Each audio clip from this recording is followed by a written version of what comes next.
All right, we have started. Sorry, a couple minutes late, just getting everybody here. Got the core crew, a couple people on vacation, but welcome to the weekly Epiphyte stream where the core group works through design issues and gets ever closer to being ready to build the next version of our open source direct capture prototype, Epiphyte. So how's everybody doing? Great. Excellent. Good. I popped a little agenda in our private chat there. But I thought a few things we could start off with some just sort of general housekeeping and was able to pop in briefly with the team on Sunday, not in person because of a kid's soccer game, but on Zoom briefly. It looked like you had good attendance. And then you had the Thursday meeting before. So I didn't know if Thomas or Will wanted to summarize any interesting developments that happened during the two UT meetings.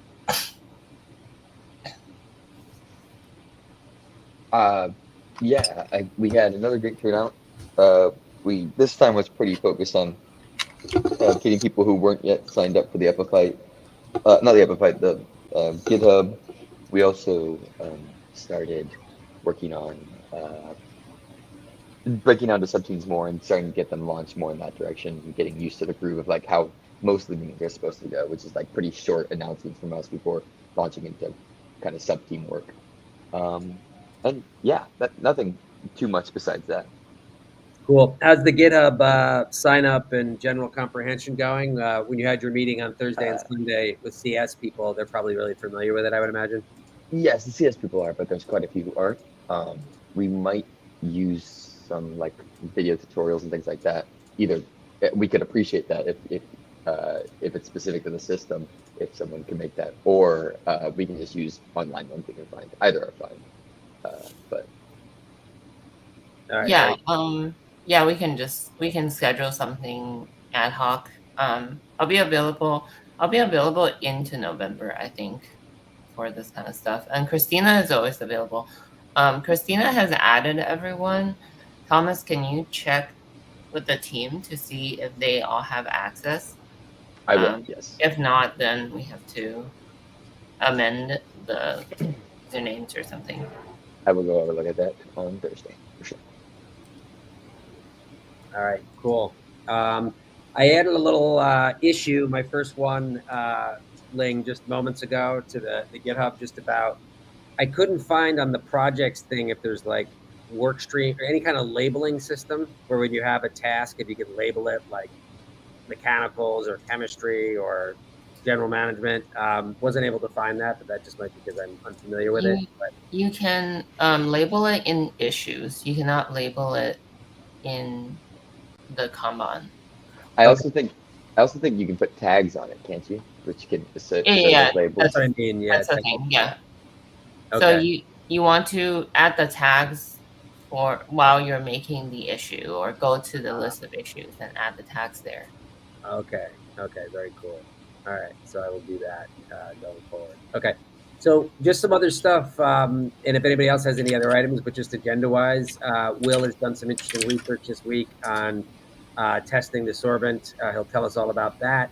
And then I wanted to kind of talk about some of the parts that some new ones I found, but also just making some decisions around the things that we think. So I made some changes to the BOM document under options, where I've started to add more images and highlight in light green the things that I think we're probably closest to, but we're not, haven't made a decision on.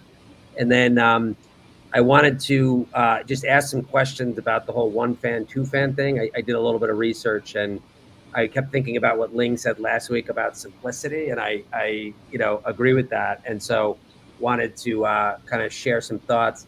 And I don't know if there's any sequestration people that are going to be tuning in at all, but had some maybe some final thoughts on that if time allows, that we could maybe task out to some of the people on the sequestration team. Anything else to add, guys? Does that sound good? I was looking at the fan suggestions that you had put on Discord. Yeah. And they were nice things to look into. I think having a high heat tolerance would give us peace of mind. I wonder about mounting them electrically, because the thing with oven fans is that like the motor and everything is outside, so that's something we have to look into. But also Thomas, just to remind Thomas, had asked the team about one fan versus two fans, and they said two fans, and that's fine. Like we don't have to use one fan. It's just like if we can use one fan, it's a nice to have, but we don't have to. Yeah, and I was wondering, Thomas, one of the things I started to do a little bit of research on, and it was never, I don't remember back in the day, Seth or Ling, you guys might even remember, is what we saw the Thursday, and they used that big fan, and they had used two fans originally.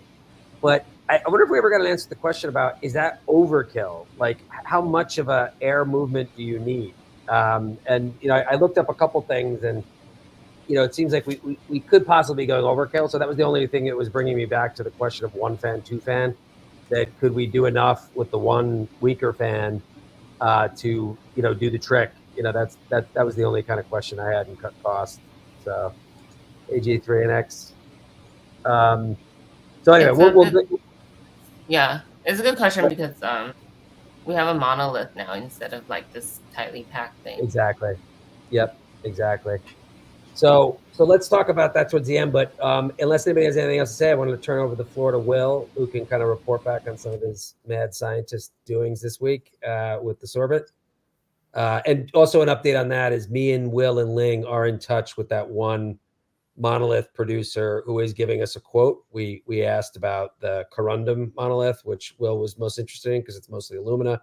So yesterday they said give us 3 to 4 days. So in the next couple of days we should know. And then yeah. So but anyway, go ahead, Will, take it away. I'll add your thing there.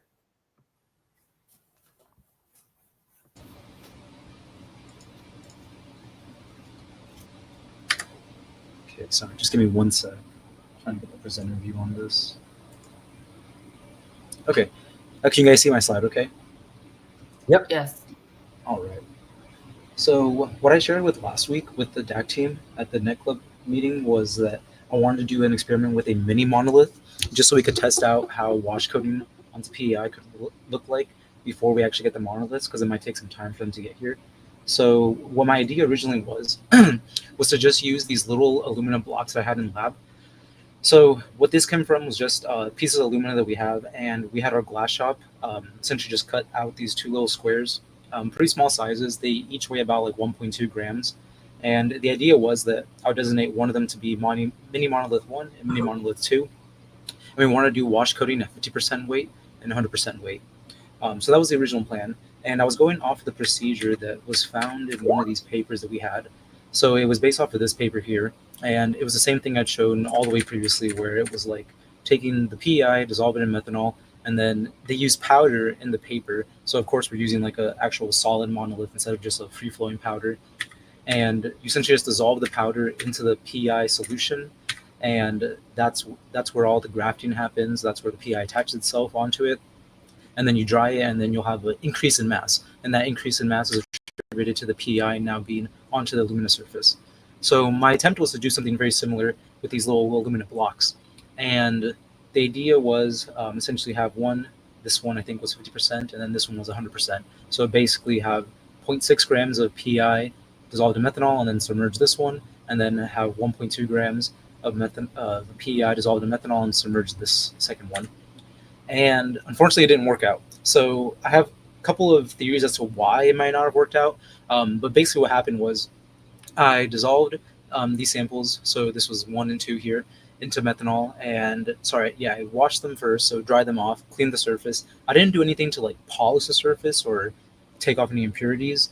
I don't really know what the history of these aluminum blocks were, so I'm guessing they've been used in other synthesis in our lab and maybe been heated up to high temperatures, and maybe that might have changed the surface a little bit. I'm fairly certain they are made of alumina because we just have this everywhere in our lab. But what happened was I dissolved them in the solutions that I had made by weight, so 50% and 100%. Went through the same procedure I did with the powder. With the powder, it did work, and I had shown that data before that we had some uptake in CO2 and also an increase in mass. So I knew something was okay with the powder. But when I did these samples, I took them out the methanol PEI solution, and then I dried them, and then we weighed them again, and there was no increase in mass. So that was a little like discouraging because I was like, what just happened? Because we went through the same procedure, but instead of using powders, we used these solid blocks. So that was a little like disheartening at first because I was like, why didn't the mask go up? Because that basically means that there was no wash coating onto it. So what I attempted next was to just leave the monoliths inside of the PI solution and let the methanol evaporate overnight. And what that did is it left like a thin coat of just like PI onto the monoliths. So it's almost as if you just took some PI and just like slapped it onto the monolith without any like solvent medium or anything like that. Basically just taking like this goo substance and just coating it all over the monolith by itself. So that was my second attempt to do that instead. And this was the results. So you can see kind of there's like a little bit of this like solvent looking stuff. That's the actual PI that's down here that's just like climbing its way up the walls of the vial. And what I wanted to do next was to dry these off. So I took these samples out and I dried them overnight at 60°C. And this picture over here on the right is what they looked like after drying. And hopefully it's kind of discernible here, but you can see there's kind of like a little color change. I think this turned a little bit more like off yellow color. That could be because the PI like drying off. I'm not too sure, but I took the weights of these afterwards, and there was a slight increase for one of them. So this mini monolith 1, which had the actually less PI in the solution, had an increase of 9 milligrams, but then the mini monolith 2 only had an increase of about 1 milligram. So sorry, Will, quick question. Yeah. What's the solvent again? Is it just methanol? Yeah, just methanol. Okay. So there's an increase now, but now I'm drying them at 100°C to see if there's any decomposition. The boiling point of PI, it's pretty high. I think it's like 250°C. So I don't expect to be losing any significant amount of PI to just heating it up. But yeah, this is kind of what's happening now. So some conclusions I've gotten so far from this is that it might be a little bit difficult to actually coat the PI onto the monoliths that we get from the manufacturer, right? I'm guessing we might have to do something to the surface, potentially, like maybe polish it off or take sandpaper to it, because I don't know if these things come with anything already coated on the outsides of them. I'm guessing not. Do you use a vacuum oven? Yes, I use the vacuum oven. Yeah, so 60°C under vacuum. Yep. I was just answering to J3NX question right there. So I'm not really sure what to do next, because my original plan was to then do multiple coatings of this. I can keep trying that, but if I do, I just foresee maybe like I definitely can't use the solvent because I think the solvent just washed it away. So yeah, I'm open to any suggestions too, because this is kind of being creative now and just trying to come up with my own procedure at this point, because it didn't work for the one that I had from the paper. But yeah, does anyone have any questions so far? Hopefully this kind of made sense, but I can go over anything. What is PEI physically like? Is it like hard? Is it a gel? It looks like this right here. Do you see this bottle with powder? Okay. Yeah, it's like this gel. That's what PEI looks like. Is that Will with do all of it come in a gel? Like that Branch 800 one that Kirsch recommended that we have in the bomb now? Is that all? Is gel the sort of the normal state for this, or is it in powder? I think it would be, if anything, the 800 Dalton one that Kirsch was using. That might be more of a liquid, so it might be a little bit more runny. I think this one might be more viscous or like a thicker, more like syrup-like substance. Mm-hmm. But they all should be kind of like a similar consistency, I think. Yeah, I don't think any of them would be liquids though. They'd be closer to a liquid, I think. Okay. So that's kind of where I'm at now. My next step is to just see if I can keep doing more wash coatings onto this. Essentially just submerge them more in methanol PEI and then let that dry off and then let that coat form again and then heat it, dry it off in the vacuum oven, and then see if I can keep increasing the amount that's on there on the surface. So yeah, but I'm thinking we might have to do something like polishing off, maybe use some sandpaper to remove any surface impurities, because that's one thing I didn't do with these. I just washed them and dried them. I washed them with methanol and water and then just heated them overnight in the vacuum, and that's all I did to the surface. So I didn't really prepare the surface in any special way to try and receive the PEI. So yeah, so something kind of like a negative result, but it's kind of good because now it gives us an idea of how we might have to tackle the challenge of actually putting it onto the real monoliths, because who knows what's on the surface of these, and we might have to do some kind of like sand blasting or something to try and clean off the surface of any impurities. But yeah, I'll keep everyone posted. That's really all I wanted to share for right now. So if anyone Awesome. has any questions, please let me know. One quick question, just down the line, just looking forward, that the oven that you have there, the vacuum oven or another oven, is that, how hot do those get? Is that something we could also, once we figure this out, use for like the calcining or sintering process for the monolith? Yeah, we can bring them up to 200C. We also do have we have these things called muffle furnaces, and those can go all the way to 800C. And I think they should be easily able to fit like the size of monoliths that we're working with. Yeah, we need like, I think around somewhere in like the 500 to 600 range, I think, for that final process. So that could work. in Kirsch's work, they do a calcining step where they heat up the final monolith when it's coated with whatever the PI, whatever they use, and that final temperature that they use, that step, that's what kind of solidifies the PI layers. Yeah. Is that what they do? Okay. Okay. J3NX had a suggestion there that I posted. It's visible on the screen right now. Okay, try and be a deposit first layer of something else in monolith so that the PI would stick to that. Okay. That's what the silica is, I think, right? That Kirsch had recommended. J3NX. I don't know if that makes sense to you, but Kirsch, who we keep referring to, is a chemistry who works for a gas company who uses monoliths, and he had recommended initially putting silica on it and then PEI. So I don't know. I'm just throwing that out there. But Okay. I think we talk to Kirsch pretty soon. I'll ping him again on WhatsApp. He's a busy guy, but I'm sure he's a fan of the project, so I'm sure we could probably get him on here to just kind of run us through the practicalities of how to do this and how to interpret what you're seeing already. Mm-hmm. That's a good idea. I do think there has to be some kind of like pre-treatment to the surface for sure. The thing that I find kind of interesting was that in the paper, they didn't do anything to it. They just cleaned their alumina powder and then just put the PI methanol solution into it, or put it into a PI methanol solution, and that seemed to work. And I did the same thing, and that worked with the powder, but it could be that the powder is just more surface area is exposed, it's more porous, whatever. No clue maybe when I've been accessing the surface, maybe there's some like weird oxides or something formed on these that I didn't realize, and that could be preventing PI from sticking on. So I think definitely like a surface pre-treatment would be really necessary. I don't know exactly what that would be, if maybe just physically cleaning it with like some kind of abrasive material, or doing something else like J3NX is suggesting, like some kind of pre-coat that can then more easily grab the PI onto it. So that's something to look out for. But I think the calcining step is also interesting too, because in the literature they don't do that. But that could just be something that's only unique to doing it for monoliths, and maybe for powders you don't have to do that. I think even doing the 60°C thing where I just dried it overnight, that was kind of like a mini calcining step to look like, because there was definitely a color change. So it just looked like something was solidifying or sealing onto the surface. Also, another thing I should mention too is that these mini monoliths, when they just have like PI onto them, super sticky, right? Because it's just PI. When I took these guys out, they were more of like a kind of like a nice like nail polish almost, like clear coat onto them. So it wasn't that sticky anymore. So that's another thing to know, is that definitely something looks like it just set after heating it up. And we might just have to heat these things up to like higher temperatures. So the calcining step might be necessary. All right. Two other recommendations from the comments. One from Scott was just, wondering if drying at a lower temperature might be a variable. And then J3NX said maybe turning down the vacuum when drying. So food for thought for you. Okay. All right, cool. Any other questions from anybody? All right. Okay, cool. Well, let's get into a little bit about where we are around some of the part selection, and I made a couple of. Give me 1 second here. Just trying to share my screen.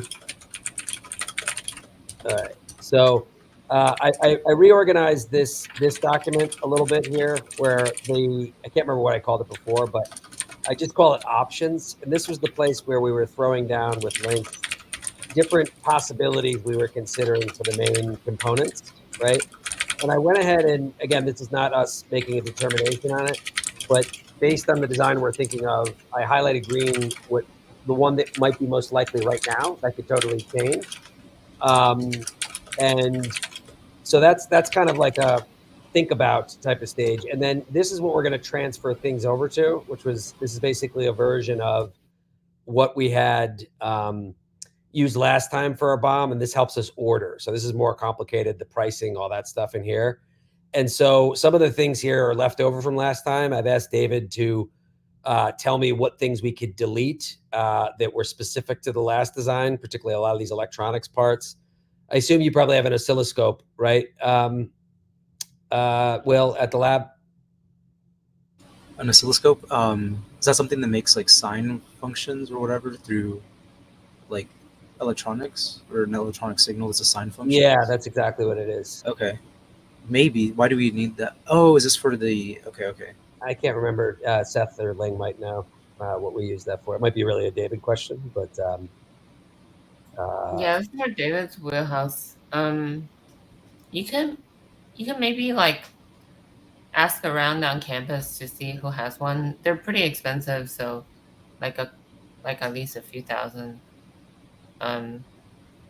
But you wouldn't need it unless you're measuring electronic signals and know what you're looking for.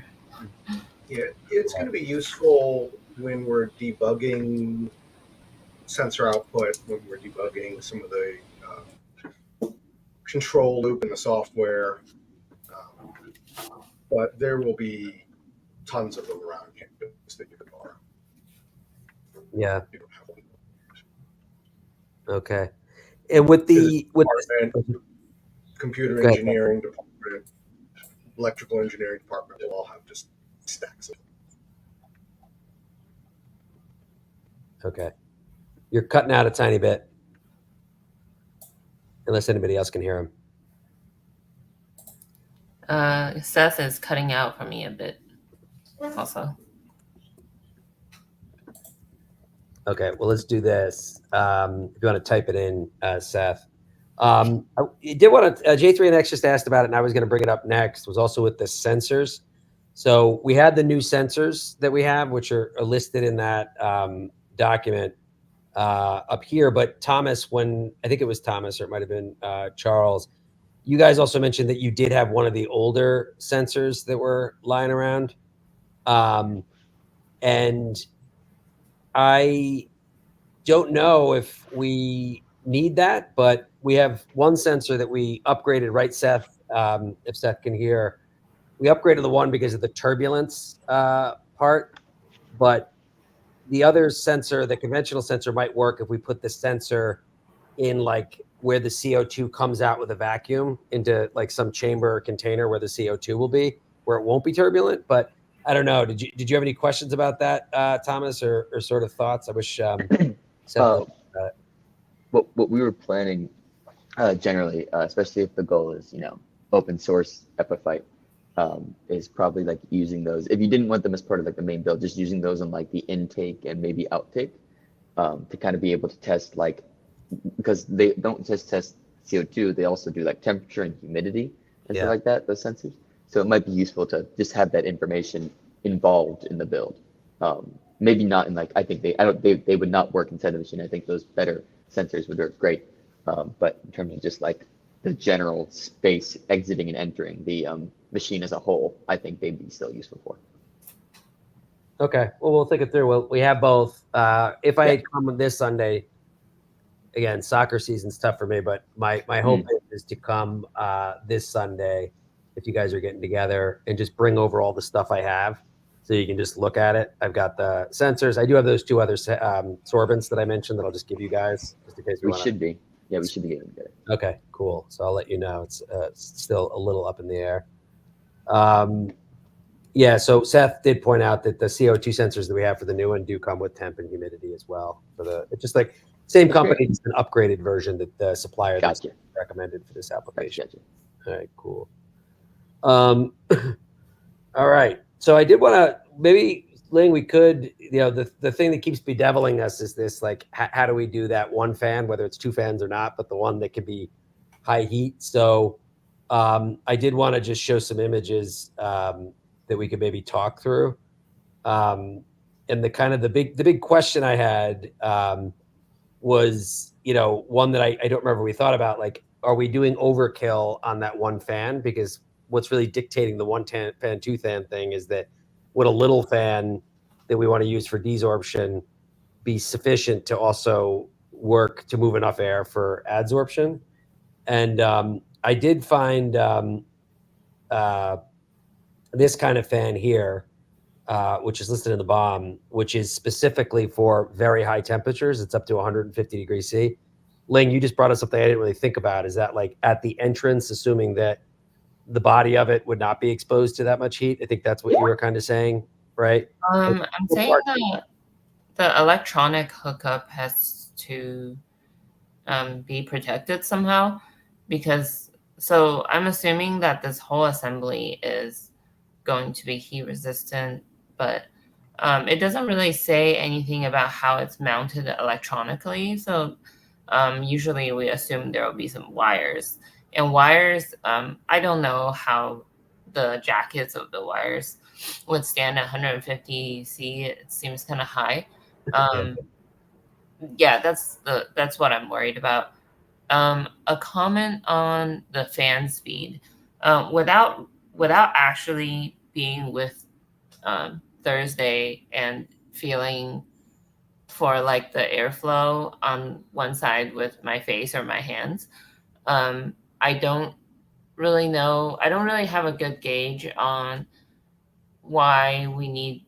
Did you say they have two fans, or they just have one powerful fan? They got two originally, and then they themselves realized that two was overkill, so that was why we went with one. Okay. Yeah. Maybe. I mean, maybe they're just testing things, and like they just went with what they went with. I would say that for a monolith, because the surface to surface area to volume ratio is very high. I want to say that we don't need a huge fan. However, we do need the fan to cover the cross-section area. So we can't have like a tiny fan in the center and then miss out on the airflow on the outside, right? But the other thing to think about is how long, and this is like a part of the experiment, how long does it take to absorb or for the capture portion? And if it takes, if we have a fan with lower CFM, cubic feet per minute or something, then we need longer. And if it's a high speed fan, then we probably don't need as long. Either way, since it's like an educational / prototyping project, it doesn't matter too much, but I would say that we want to make sure that either we have one fan or two fans. One of the fans has to be large enough to blow air through the entire monolith. Yeah. Yeah. Regarding mounting of this fan, I think we have to call them and ask. Yeah. Yeah, we did. That might be hard, but we can. The distributor would probably know. But just this is a thing that so I think it's a good option potentially if it checks those other boxes.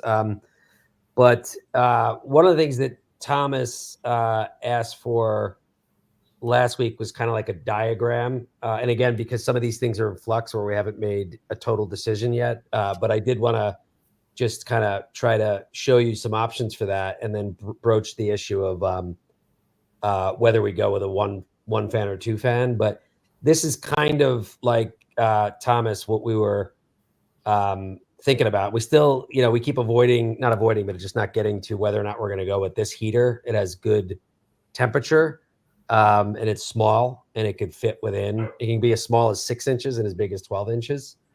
But the basic idea is that you have, the pipe, which we could do at different lengths depending on how many monoliths or how much empty space we need in it. Damper on the top, damper on the side. And if we do two fans, the big fan, and then that circulation tube. Don't worry, that's not exactly where it would go. It's just impressionistic. And then the monoliths would fit into that. So if we did something that was like 48 inches, whatever, you could fit a number of 6-inch monoliths, on top of each other, but you can also do 24 inches, which I was starting to lean towards. And this is a horrible visual of the actual parts, except for the fan, because I couldn't find one that met, but you could kind of, see how that would sort of look.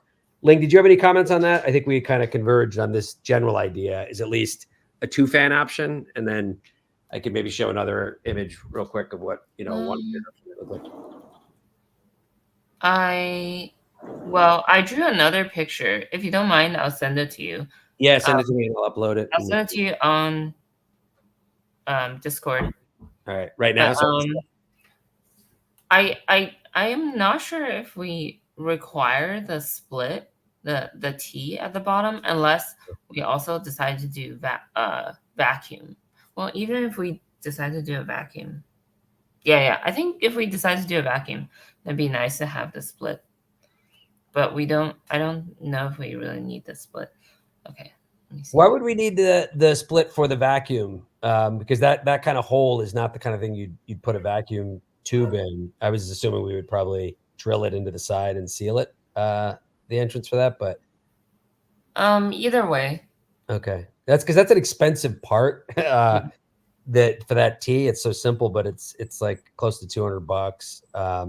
But the other thing I was thinking, if we did do a one fan, is that you could have, again, the damper on the bottom and somehow have the heater above that, and then the damper on the top, then the fan inside, and then something like this. And you could probably get like 5 monoliths in a 48 incher. So anyway, we have both options. I don't know. Do you, I guess if we could answer the question, and I don't know if this is something we could assign, Tom, to your group, about coming up with an answer about how much air, how fast, and at what force do we need to do the job for a project like this? And could it be done with that smaller fan to eliminate the need for a second one? So, That sounds like a perfect test. Okay, Yeah. great. Oh, I would spend some energy looking for fans that are of the right size. It's probably not that much work, but Right. yeah. Likely you can do as much modeling or calculation as you want, but you won't learn as much as empirical. Chris, I just sent you my hand drawing. Let me open it up. Give me a second. Oh, I like it. It's a really cute one. That looks like a future T-shirt. Oh no, Yeah, it's really embarrassing. Hopefully this will load. Give me one sec. All right. So downloads and here. Okay, great. Let me just load it. All right. Here's Ling's. Oh, it's really big. Pretty big. We missing anything or? Yeah. The top and bottom are being cut off. All right. Let me do this instead. Let me share my screen and then I'll just zoom in on what you have on the Discord. All right, so this is what you sent. Oh, yeah. Oh, can I zoom in on that? Yeah. Is that clear? Yeah. Oops. All right. You want to talk us through that? Actually, you know what I'll do? This will be better. I'll go to downloads and I will just open that up. Yeah, that's good. Okay. Yeah, so this is just supposed to be just a clearer version, and I didn't want to make a schematic using some program. It might take a long time, so I just hand drew it. So the idea is the same. I did only use one fan here, but you could tack a second fan for airflow on the outside of the dampers, top or bottom, as long as the airflow is in a direction that makes sense. So there are 2 dampers at each end, the green. I think that should be pretty self-explanatory. That is required for the chamber to close and desorb. I have like just the general airflow path here, but I don't have like hardware parts, anything like that indicated. So the yellow is the monolith. And that could be however big or however many pieces together. Yeah. It doesn't have to be just one. And then below that I have the heater, and that could also be take on different form factors is the word I'm looking for. The fan that actually looks like the fan, the bottom blue one, that would be the heater fan. And so notice the position of the bypass. The bypass goes from below the fan to above the monolith, so that when the fan is blowing, it blows heat through the monolith and then around, and then goes to the bottom of the fan. The significance of this is that because the fan pushes the air in one direction, it would push the air up inside the main chamber and then receives air from the bypass on the bottom side. So the fan has to be located above where the bypass is on the bottom. Okay. If we decide to move the fan to the top, so I had an alternative position for the fan, it would just go below the bypass. It would, yeah, there's a segment between the bypasses where the fan could go, either one. Okay. It's Questions? Wait, sorry, go ahead. go for it. No, I was just gonna say it's roughly similar to what I had, which is a relief to me. But Yeah. It's roughly similar. I was just very specific about the position of the fan. Yep. In case okay. How much headroom do you think we need for static pressure reasons and stuff like that? Like how much space would we want between the damper and the top monolith? I don't think it matters too much. Well, actually, everything matters. But at this moment, I'm unsure if I have a specific number in mind.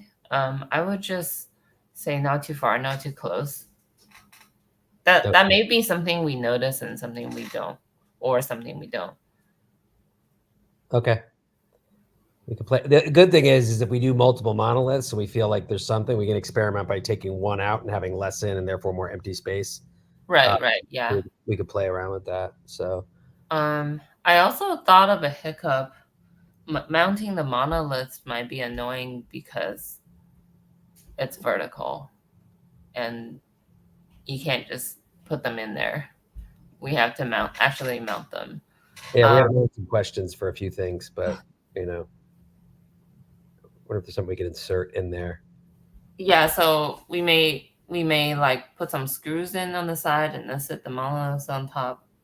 Not sure how easy that is, but that's an option. Well, the good thing about the double wall that we have there is you could put like a bracket inside the inner one and screw it in without compromising the overall shell and letting CO2 out. Like just two little brackets on the bottom that you put once you have one monolith, you can just stack the other ones on top of it, but you do need something to mount. So okay. Are you talking about the stainless steel double wall pipes? Yeah. Yep. I'm unsure if we're able to access one of them alone. Like I'm not sure how easy or hard it is to take apart. But either way, I don't think it'll matter too much. I think we can just, if we had to drill through both of them, they would be thin enough that it would be more like a sheet metal instead of a solid piece of metal. So for the latter, for a solid piece of metal, you would have to tap or drill and tap. But if it's sheet metal, then you can just stab through it. And the two walls are nice because you actually do need, if the walls are very thin, you need two walls to make sure the screws don't flop around for extra horizontal reinforcement. I don't know if anyone knows what I'm talking about. Probably Seth does. One thing laying on that is the bottom and the top are completely open for the pipe. So you could put your hand up and and it's a thin sheet. I don't have a picture on me, but I've seen it from the top. It's these very thin concentric sheets that it's two walls. Yeah. So you probably could just put your hand up on the bottom and like tap in some kind of bracket that would hold up the bottom monolith. But I'll see if I can get more images that will help us make that determination. Yeah, I'm just saying that depending on how thick the walls is, you may actually want your screws to go through both walls. Or else imagine like something going through a thin piece of paper, then you don't have any horizontal, like a second point of reinforcement. Your screw is gonna go like this. So you may want it to go through both walls. Yeah. But you can easily do that with a drill. Yep. And then if there's air leaks, we can just seal it using hot glue or something. Okay.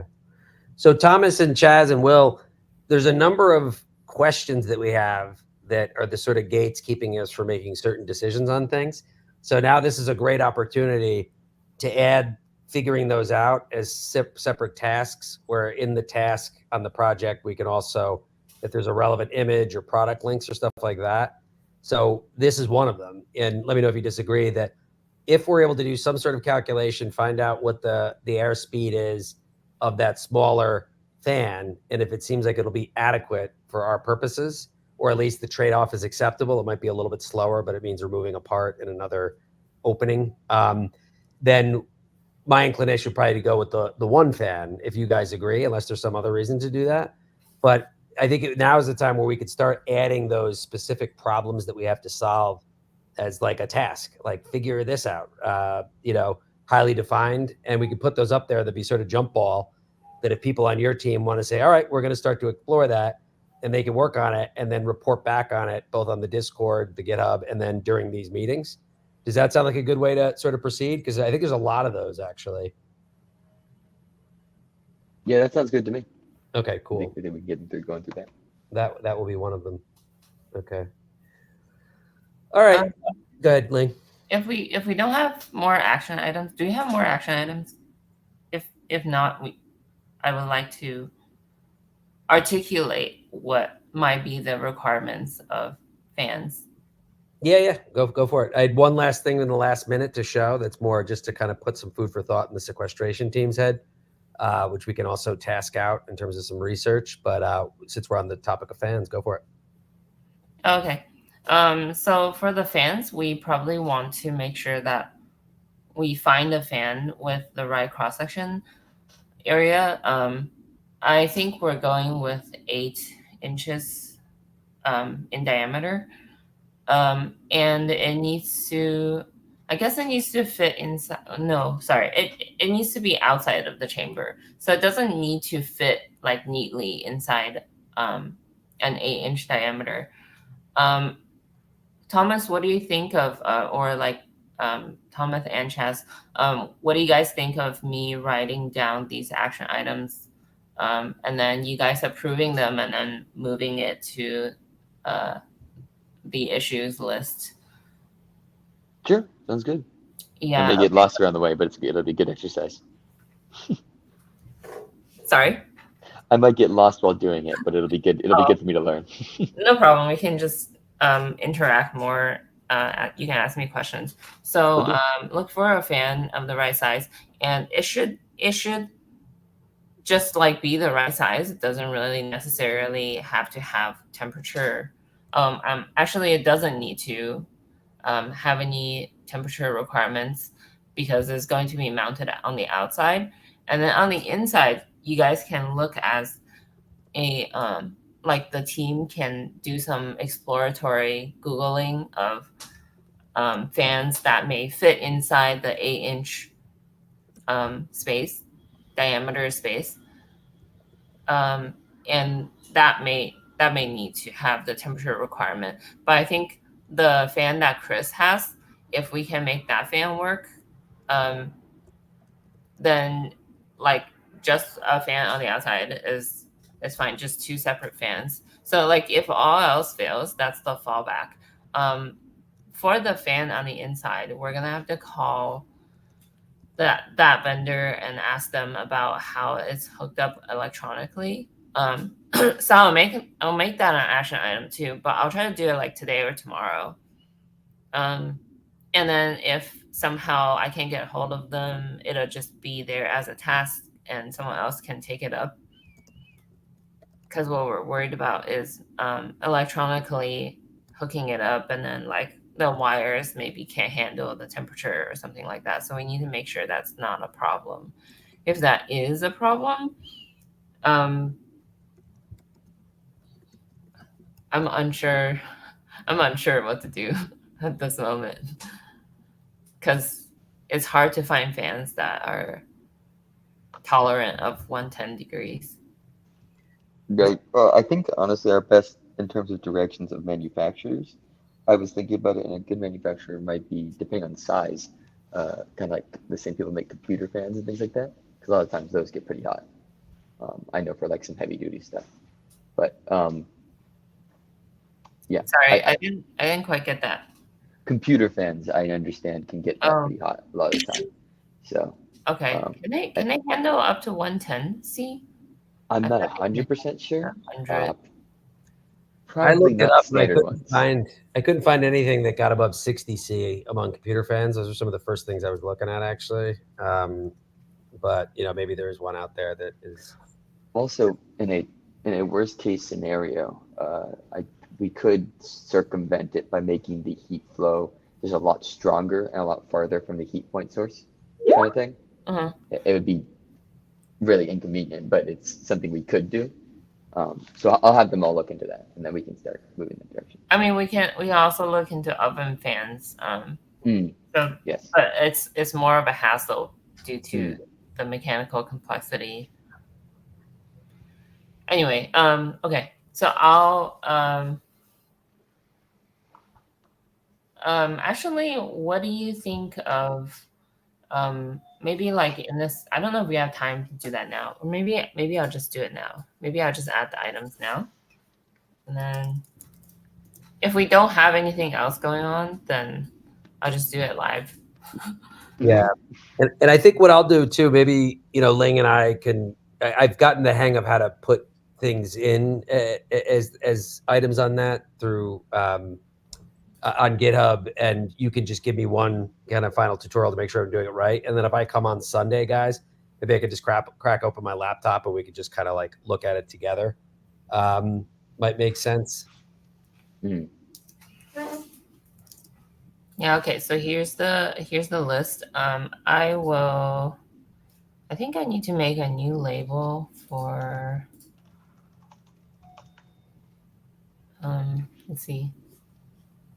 Documentation. Okay.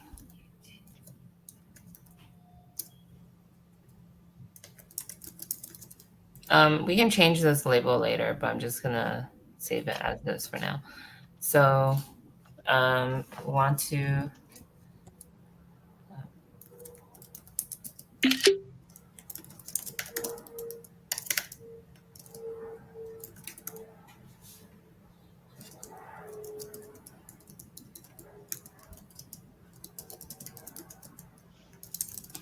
While you're doing that, Ling, I do want to just show.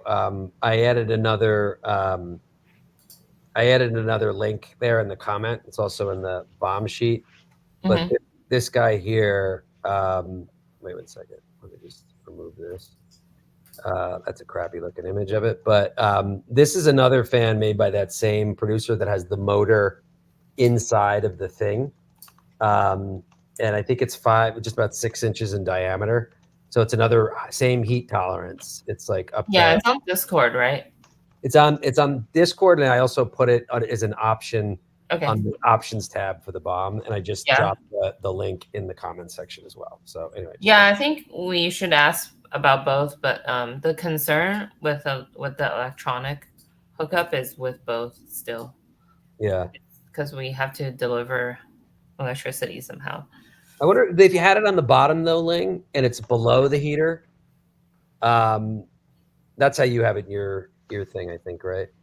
That has to, yeah, but like, how do the wires feed in? Yeah, is the question. Okay. Right, because if it goes through the chamber, then it's going to be exposed to 110C. Okay. What else do we talk about? We talked about Did you do the airflow question? Airflow. Okay. Sorry, what is that? Well, we want to figure out like how much air and how fast do we need it to flow through the monolith in order for it to do the job to facilitate absorption? We have this fan that's quite powerful. I was there actually a couple of weeks ago in Philadelphia. It's a pretty significant fan. So it turns out maybe it's a little bit slower, but it's good enough, and you could do it with a smaller fan that could also be the heat tolerant fan that's used for desorption. Then that would lead us down a design choice that might be, okay, well, let's go with one fan then. You know what I mean? Okay, but I don't have a specification for this, and I'm hesitant to put down a task where there's no specific goal. I think I would like to eventually loop David in for this conversation, because he knows more about fans operating. Like he was there for the Pennsylvania Epiphyte, and he he also has more of an idea on how much the sorbents capture when the fan is a certain speed. Like I can't really say anything about that. But like I think inevitably when people start running the device, they'll learn like whether something is too fast or too slow. The outside fan, I think we can tune pretty easily if we have two fans. The outside fan, because it's not temperature resistant, it takes off some of the pressure on the specs, and we can swap it out later, or tune it electronically so that it goes slower or faster. Okay. Well, it'll be good too. Okay, so that fan, I think we want to have it be like what's it called? What's the term? Preferably varying speed. Yeah, the one that we have is varying speed. Controlled by Arduino or similar. Yeah. But I mean, you guys can do some calculations regarding the flow rate of air, but I'm not sure what to expect. Okay, so we'll just put an issue as in like research, because that's not really, I'm not sure if it'll be too determining.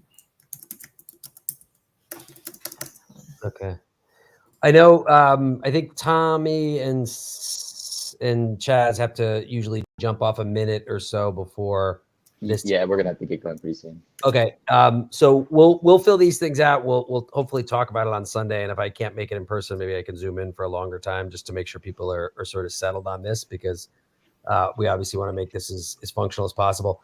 There is one thing, if I could just put some food for thought in your head, and this could be very much tasked out, is this idea, what we've been talking about, mineralization for a long time. And I just had some thoughts, I did some research and asked some questions of people, where if we took wollastonite as our ultramafic, and you could buy those in like 50-pound bags for relatively cheap. I had been looking at these, taking the bottom of the cart and like plexing over it to seal it as a chamber and all these different things like that. But when I was researching this, apparently the things that help the reaction of this are, you want to have it in some kind of solution. I think it's ethanol. I'll have to confirm that. Having a very light vacuum apparently also benefits. Will could maybe even explain that. Increases the reaction. And then having it heated, the ideal heat is like 160 C, which might be too hot. But even if you have it at like 100 or 80 C, it helps speed up the reaction. And it was occurring to me, it'd be really interesting if we just used a vacuum chamber for that. If you got one of these small ones from like Best Value Vax or Verox or whatever, and you put all this stuff in there and you connected it, at a two tube vacuum that you could buy that in a set with the chamber that pulls the CO2 out of the Epiphyte and feeds it into the vacuum chamber, which is sealed, which is we would want for a reaction anyway. That could be a really simple way of doing it.